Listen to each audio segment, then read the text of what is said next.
Bonjour, connaissez-vous la maxime africaine « Un vieillard qui meurt, c'est une bibliothèque qui brûle » ? Le contexte de son éclosion est moins connu. Elle vient d'un discours prononcé à l'UNESCO par Amadou Hampâté Bâ.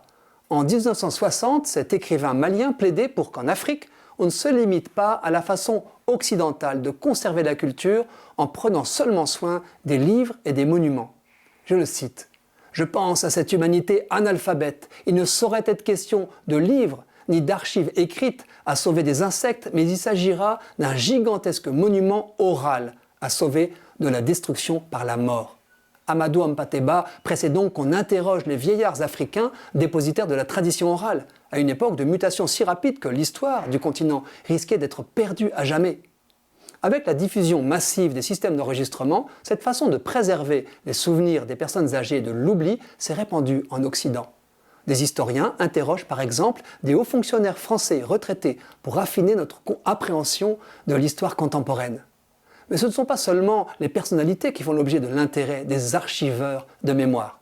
À mon petit niveau, je ne regrette pas d'avoir enregistré sur cassette audio à l'adolescence, puis dans ma jeunesse, une de mes grand-mères, puis celle de ma femme.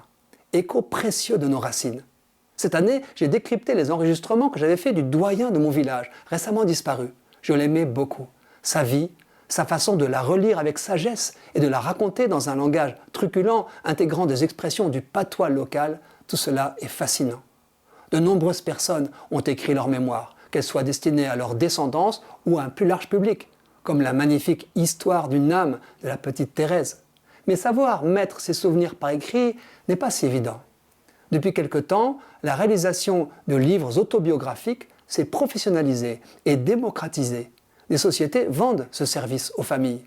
Les enquêteurs écrivains publics interviewent, puis consignent par écrit les événements d'une vie, auxquels s'ajouteront parfois des illustrations. Ausculter la mémoire de ses contemporains, c'est constater que la réalité n'a rien à envier à la fiction. Même si toute mémoire est sélective, chaque vie est un roman. Dans les maisons de retraite, l'histoire écrite d'un résident qui a perdu des capacités cognitives ou d'expression aide ceux qui l'accompagnent.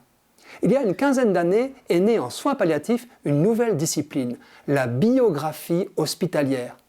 Parmi les souffrances psychiques ressenties à l'approche de la mort, la souffrance sociale intègre une question. Que vais-je laisser à ceux que j'aime ? Quel apaisement de savoir que son histoire sera léguée à ses descendants.